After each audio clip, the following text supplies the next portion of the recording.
On the nod! On the nod! On the nod! On the nod! On the nod! On the nod! On the nod! On the nod! Hey, what's up, everybody? You're watching On the Nod. I'm Brackett. I'm here today with Feurza Bruta, kind of how you say their name.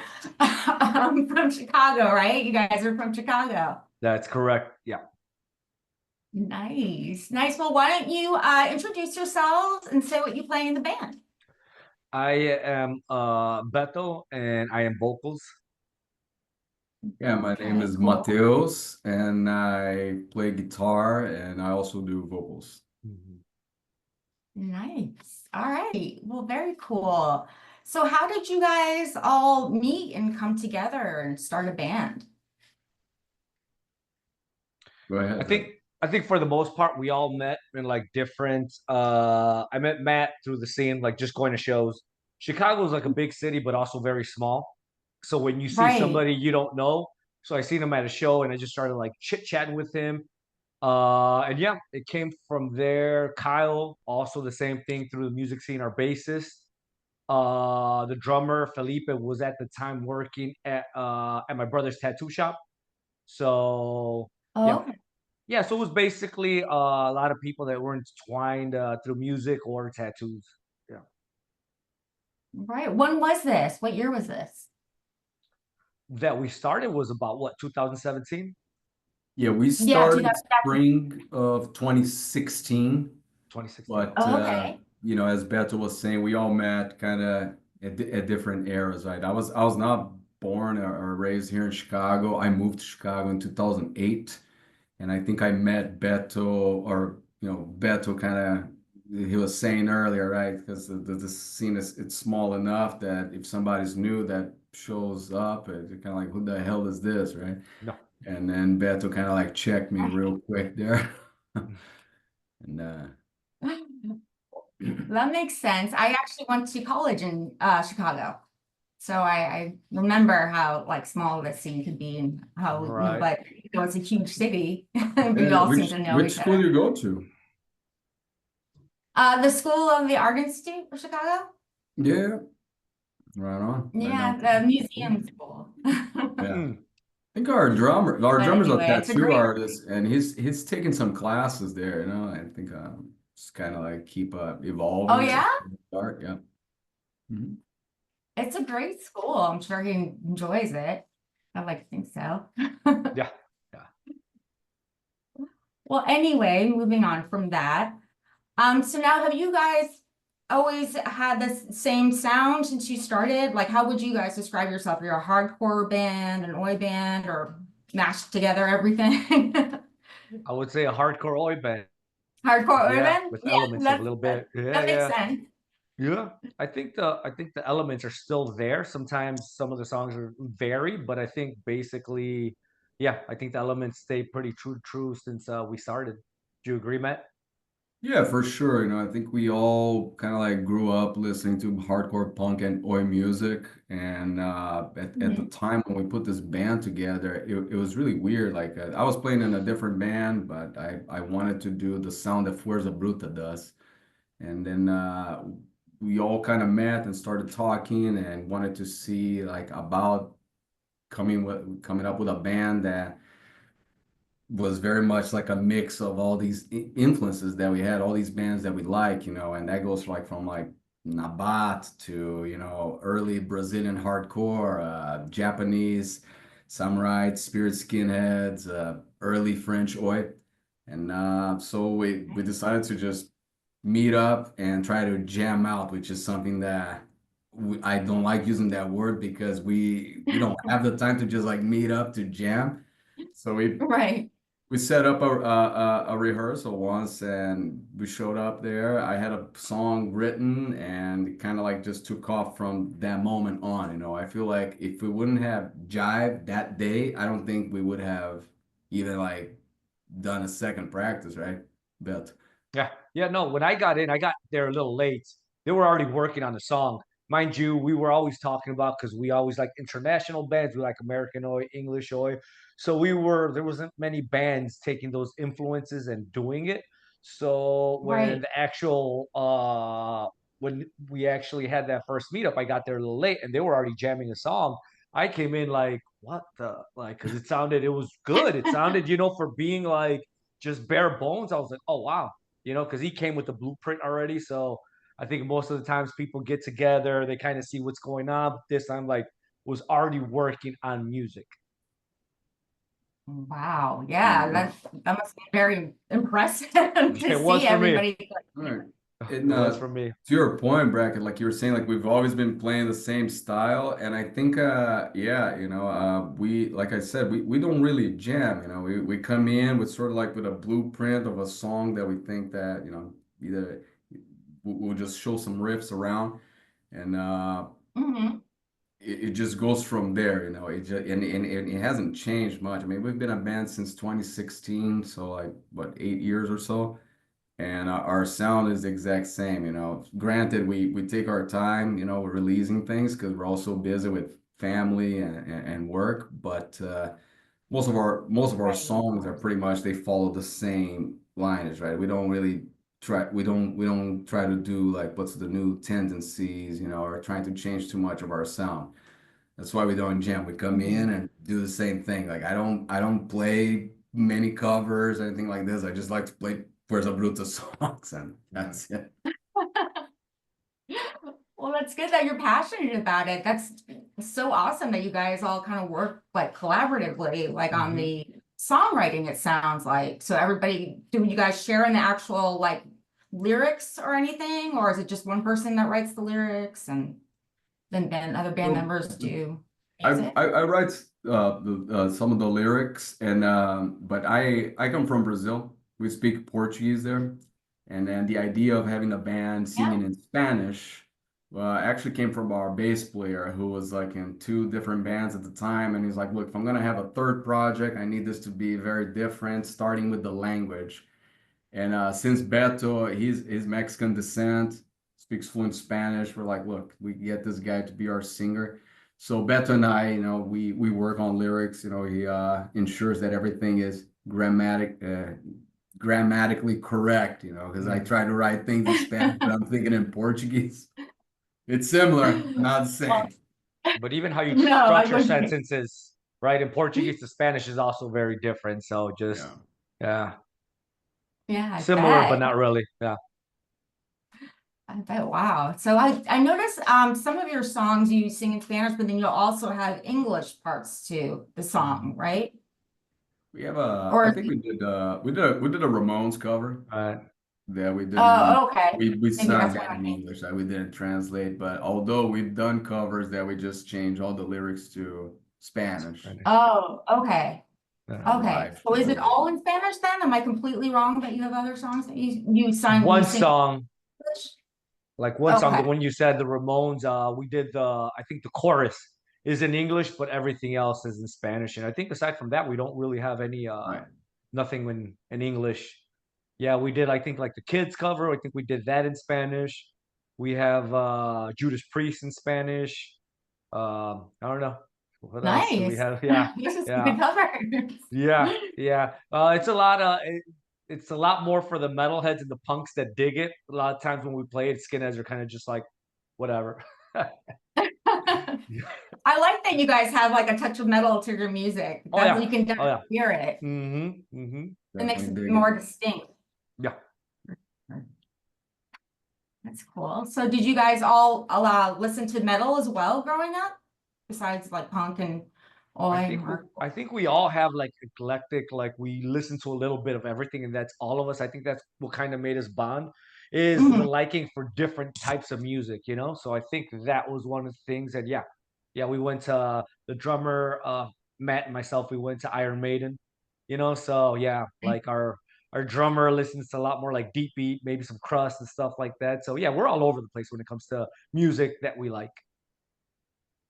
Wow, that's cool to be so eclectic and have all these Mhm. different influences in the band.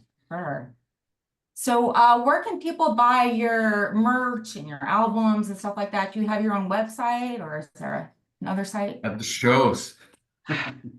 And the show. There you go. Yeah, I mean, like we've been toying with the idea for quite some time now of just putting up a band camp where people could, buy merchandise, shirts, records, you name it. But I mean, I don't know. We haven't really done anything like this. Like we're not a touring band. Also, I mean, we've done like small mini tours. I'm talking like 5, 6 days max. We're more of a Oh yeah, okay. weekender with the boys somewhere, and we're very selective of like where we're gonna go play. So I mean, like to buy our stuff. I mean, records. There's a lot of distros that have our records both here in North America and in Europe. Our current Okay. labels right now is Warthog Speak out of San Francisco. Justin Briggs runs that. I believe he Oh, used to okay. work, still works for Pirates Press, but he has his own label. And then in Europe, we work with Mendeco Discac from the Basque country. Shout out to Edward Oh, who nice. took a chance on us and did all the European distribution for this latest album that we released last year. The previous album, our first album, we did it ourselves Hmm. through Foreign Legion Records. Our ex-guitar player, he used to run this small label just out of his apartment in Chicago. And then Oh, we, wow. we we did do a release of that same album in Europe through Rebellion Records. Walter reached out to us after we did a small tour of Nice. Germany and Czech Republic, and yeah, it was nice. I almost feel like he he pressed way too many records because he was already like the third pressing of that record. It sold out pretty quickly Oh. the first two Mhm. pressings, but hey, at least like people in Europe could easily purchase it, given how expensive it is to freight things right across the pond. That's true. Yeah, it's definitely adds up for sure. Have you played in Brazil, your home, your hometown or anything like that there? Yeah, we did in 2018 we went down to Brazil. It was a good show. We played in the city of São Paulo, and Oh, then okay. with Comintern Sect from Oh, France. And nice. then and on the same weekend we traveled to Santiago, Chile, and we played with them there as well. Very, very memorable show, very, very unique because when you look where Santiago's at on the map, it's like literally the end of the world, right? Mhm. And that's how their crew of punks and skins, that's what they call themselves, like Oi fin del mundo. It's like the end of the world because it's where it's Oh, at. Mhm. okay. That's cool. I like that. How would you say the subculture is different from, America and Brazil and other countries that you played in? Beth, do you want to take a stab? Mexico is very different from the US. Mexico Hmm. City is a very big city, so you have a lot of different kind of you definitely have a big crew of like traditionalists. Then you have like more of hardcore skins, and then you got like some very anti-racist skins, and you have some like very fascist skins. So it's I would say very different Right. from the US. Yeah. Yeah, Sounds where like. violence is very prevalent still, you know? Yeah. Oh, We've it's a also played there shame. in Mexico. Definitely. And Mexico City is fun. We want to go back. We played a couple times and we always have a blast there. Yeah, I love playing Oh, in yeah. Mexico. Sure, yeah. Yeah.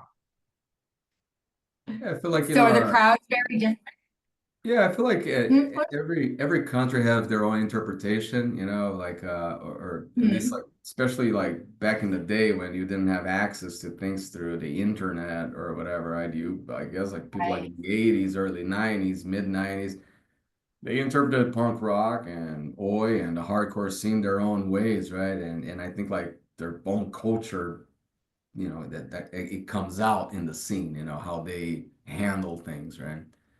Like I'm sure it's very different, like you hear about, the Japanese punk and skinhead scene, Yeah, sure, there's like elements. We are all kinds listening to the same music, kind of like thinking the same way, but I'm sure it's very different how they handle their actual scene, you know, which is Right. also true if you talk about the United States, right? Like if you talk about East Coast versus West Coast, Mhm. here in the Midwest, like pockets like Yeah. Chicago, Detroit. Minneapolis, each city's got its own cliques and, you know, nuances. I can see that. Yeah. Yeah, definitely. Definitely. What song was I was listening to, I remember the beginning of the title, Ricardo something, the one that has talking in the beginning of it. I was wondering what it said. Oh, You guys Regreso remember? del Verdugo. Oh, Yes. okay. I'm like saying Ricardo. I'm so sorry. I'm butchering your You're good. language. You're good. Yeah, Well, no, yeah. so our first album was called Verdugo, which means executioner, right? And Oh, then the wow. second album we released, we had the song called Regreso del Verdugo, which is basically like the return of the Verdugo. And I was talking to Oh, okay. Beto about it. I think we're just gonna keep using that Verdugo topic Right, right. forever. Next You one. can Yeah, write yeah, so yeah. many good songs about it. Yeah. It's all about vengeance and, Yeah, there you justice. go. We bring it to our scene, so it's street justice, right? I like the concept. I have no idea what it says in the beginning of that song, to be honest. Beto, can you even I would like I have to re-listen to it to be honest. Yeah, it's yeah, yeah. Oh, okay. Yeah, you yeah. got I'm it. just curious. It's a sample from a movie of somebody that's about to be executed, Oh, okay. So Okay. Yeah, it it might sounds be a pretty serious. prayer of some sort. I'm not sure. Mhm. Okay. Yeah, I was curious about that. And what does your name mean? I don't know what your name means either. It's basically Then brute force. brute force. Okay. Yeah, yeah, yeah. Not to be That's Try- cool. confused with the New York New City band. York, right, right.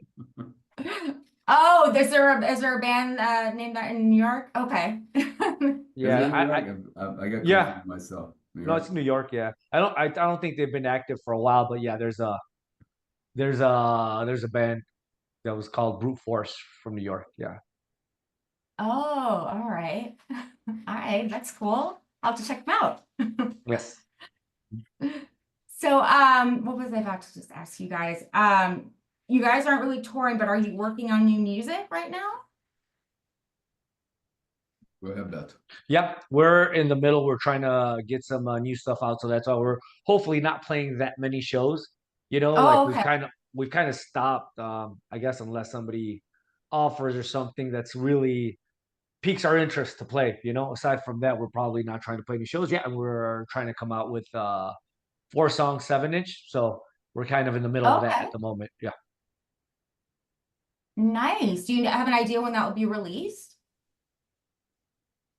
We're aiming to get into the studio in December and try to have everything like mixed and mastered by January. That's the goal that we have in mind. And Mhm. then talk to the labels and try to release something maybe early spring of 2025. And like Beto was saying, Oh, right, I think this is going to be more of like a 7-inch, and then yes, we have to kind of like stop playing shows because we're all so busy that if we keep playing shows, the only time we get together to practice is to rehearse a set list, so we Mhm. don't write anything. So it doesn't work out, oh, we have to discipline ourselves to, it's like, okay, this practice is to write music, right? Which usually ends up being like late okay. in the day, in the middle of the week. Everybody's kind of tired already and having to get up early the next day. But we have a different work schedules, so And also our bassist Yeah. plays in another band, and they do some tours and they work on music. One of our guitarists is in like 3, 4 bands, and they work on music. So it's kind of like, Oh, aside from everybody being busy with work, family stuff, or what have you, yeah, it doesn't make it as easy uh-huh. to just get together. Yeah, no, of course, you guys are not alone in that at all. I mean, it's Yeah. hard to juggle, your families and career and music and everything going on in Mm, your lives. So yeah. definitely not alone in that. But well, that's cool. Are you guys playing any shows though soon? Or I know you're not touring, but are you playing no shows? You guys are No. completely done playing shows for this, like for the this foreseeable year, future. Yeah. yeah. Yeah. I Okay. think Okay. the I last wasn't one we sure. played was we played with Homefront. We played with them in Milwaukee. We just thought it'd be a cool show because we were kind of like we can't do any more shows, but Milwaukee's also close. you know, we thought it'd be a cool show, so we did that one. But after that, yeah, people have reached out, but it's tough, you know. Yeah, we just can't do it. Yeah. It's either play more shows or working on new music. So Yeah, exactly. You have to pick So wait one. up, I really 2025. We're gonna come out. Guns blazing. 2025. Well, that's oh yeah, I want to get the yeah. people excited about what's hmm coming. 2025, we're gonna come out. New merchandise, new record, shows. Oh Might even yeah. go to Europe. hmm We got things lined up here. You know, Yeah. we got focus. Stay on the Yeah, path. no, that's good. You got your blueprints, like you said, hmm and everything. Well, that's good. Are there any new bands you guys are listening to now that you're really into? You know what? The kids from Nolgar from Springfield, Illinois. Yeah, Okay, yeah, they got a great scene down there in Springfield. A bunch of young really? skinheads. Yeah, no, they got a nice group. We played. It wasn't necessarily just major skinheads. It was like I feel like Springfield maybe doesn't have a lot of shows, which they're putting on a lot. But it was just fun, like playing out there, just the energy with young kids and seeing so many young skinheads as well. I think they're doing it right. They got a great sound and they're barely starting. So probably in the foreseeable future, they're going to be a great band. They already are. Oh, all right. I'll have to check them out for sure. Yeah, Wow, yeah, Springfield. I never would have thought. That's yeah. interesting.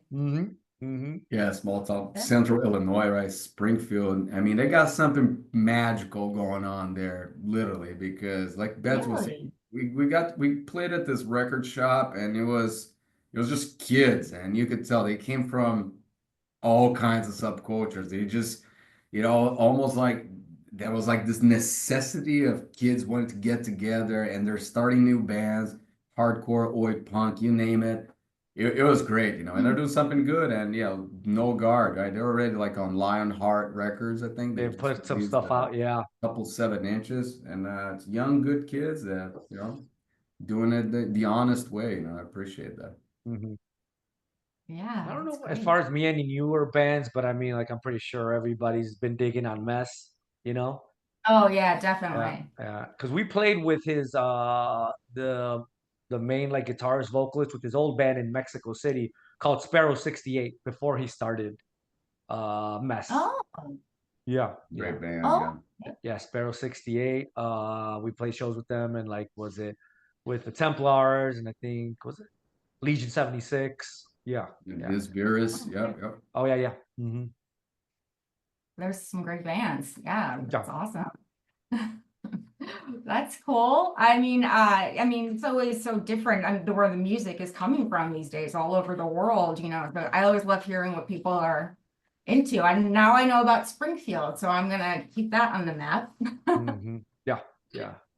But you're Definitely. but you're right, Well, Brackett. It's overwhelming now. I feel like, right, Beto, like every week there's like I a new know. band, and it's like this one person's in like 5 different bands, and all these 5 different bands are like releasing something. It's too hmm much. There was a time you could just follow a couple labels and you would buy the entire discography of that label, and it was great. Now it's like from everywhere, and not just in your own country. I mean, like, it's coming from all angles, which is Oh good. yeah. I mean, there's a lot of shit out there too, but All right. um overall it's a good thing. Yeah, I would say so for sure. Did you guys get into punk at like a really early age, or were you kind of influenced by other things before you got into this kind of music and I got into subculture? other things myself, but definitely got into punk at an early age. Yeah, I definitely got into punk. I was going more like DIY shows here in Chicago. There was a lot of like house Uh-huh. shows. Definitely that was like the like late 90s. You had like Los Crudos, but it was cool because there wasn't like a lot of bands or a lot of big shows. So if you went to a show like Los Crudos, it kind of reminded me of like Springfield, where you had like metalheads, you had skinheads, you had punks, and everybody came out to these shows, and the lineups were the same. And of course, Chicago Right. skinheads always fucking shit up, starting shit and beating people up. But yeah, Can't really do anything about that. No. Well, the good thing nowadays, it doesn't seem like it's as much as that, you know. I guess they ran everybody out, so there's not really we don't have too much opposition now. So Well, that's good. no, That's a no. plus. Do you guys remember a venue called Fireside Bowl? Do you Yeah, guys remember that? I went Yeah, there. Yeah, I bet you went used there to live in plenty. their place. Yeah, I would. Got some pictures. I seen what was it? The Verukers with casualties there. I went to a lot of shows at the Fireside. Yeah. yeah, me too. When I went Yeah. to college there, I lived in Yeah. Chicago. I love the Fireside Bowl. Oh yeah. Oh Oh yeah. man, it's sad it's no longer there. What's So there my now? Do you guys, what is taking the It's space still now? the Fireside. It's still like, but I don't know if they like throw any shows or anything. My brother used to take Oh, me and my friends. We were all young, and we would just like pile up in his car. He'd take like the little skinheads that were from the neighborhood, and he would just like, yeah, bring them all. We just go to shows. So I just pile them all up in his car, and it was pretty neat. He would just nice. take us to shows. Yeah, yeah. That's awesome. Hmm. That's cool. Well, I'm glad it's still around, even though it might not be functioning. Yeah, I had to ask about that because I always wondered what happened to it. Right now, a lot of fun shows though at the Fireside. A lot of good memories. Yeah. Oh, definitely, definitely. Well, is there anything you guys want to talk about before I let you go? I want to make sure we covered everything. Yeah, we got a couple of things in the pipeline right now that's pretty imminent. We did a collaboration with some friends of ours that they run a small coffee shop here in Chicago called Casa Cactus, and it's Okay. we've we kind of like released this coffee blend called Café Condenado. And Condenado is Oh, the name yeah? of one of our songs. And I think the idea behind this is we wanted to kind of, a lot of our songs they have to do with social unrest and the current state of the nation and in immigration as well, and this is something big for us, given that, I come from Brazil. Beto is basically first Mhm. generation immigrant here. Our drummer is also from Brazil.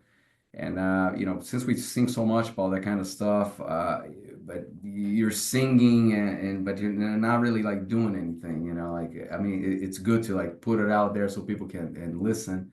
But we wanted to kind of like figure out a way to give back to the community somehow, right?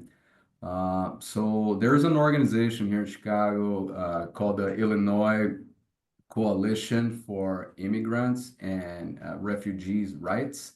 And they're a nonprofit organization that we had worked with them in the past. We did a fundraiser for them when we played this small fest called Rock Against Racism.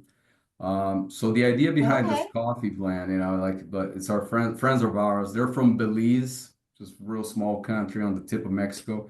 Uh, it's Casa Okay. Cactus and Fuerza Bruta, and what we're doing, we're gonna have a launch party November 2nd at Casa Cactus, and proceeds from this coffee will go to this organization. I know it's a tough Oh, time right wow. now. I think there's a lot of talks about immigration in general here, and not just in our city, but I think the whole country, right? Especially in how the elections are coming. It seems like it's a really big topic. But it's all for a good cause, and that we believe in it. And so yeah, this is coming out.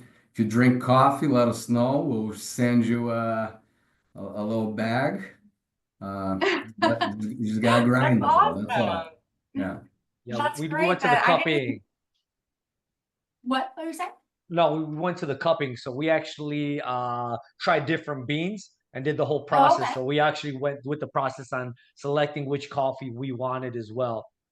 Oh, Yeah, that's so we awesome. did, yeah, so we did the whole process, and like you were saying, yeah, if anybody wants to go on our page, Fuerza Bruta Hoy at Gmail, the link is right there if anybody wants to order the coffee as well. And like you said, yeah, let us know if you drink coffee, we can send you a bag as well.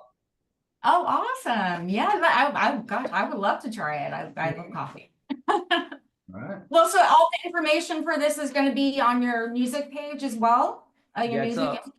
yeah, we just dropped a post I think yesterday, so all that information is there. We're gonna do an event at Casa Cactus on November 2nd, which is also Dia de los Muertos, Day of the Dead. But yeah, the link is in our bio. All right, awesome. That sounds like a lot of fun. Yeah, yeah.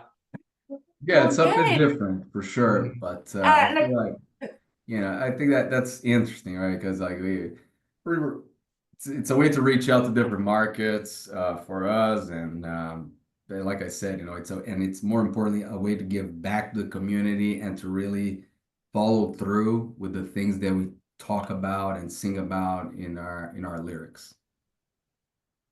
No, I love that. I think that's so important. Not enough people do that these days, Mhm. So I think that's great that you're all about health, giving back to the community and Mhm. immigration. I mean, not enough people, are doing anything about that. So it's great Yeah. that at least you guys are trying, and helping. So that's awesome. Well, I wish you good luck with the event on the 2nd. Awesome, thank you. And be When you ready guys next year for new music. Yeah, new music next Yeah, year.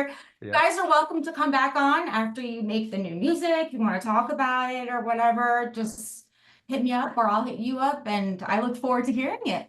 Awesome. For sure. Thanks so much for opening up and Yeah. Thank you for having us. giving Yeah. us the space and the time. See you guys Yes, soon. definitely. All right, well, hang out for a second when I'm done recording, okay? Sounds good. I'm just gonna hit the stop record button. Okay. All right. Well, you guys have been watching On the Nod. I'm Brackett. This has been, I'm gonna mess it up, Feurza Bruta, right? Fuerza Bruta. Close enough. I'll just let you say it. I don't want to keep butchering it. But thank you so much for coming on, guys.